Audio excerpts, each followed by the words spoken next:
Hello mga kamaig-angs, luluto po tayo ng mani. Mani po ito na walang balat.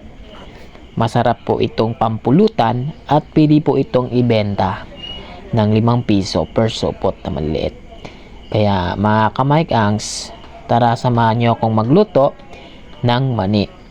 Whole salted peanuts ang lulutuin natin mga kamaig-angs.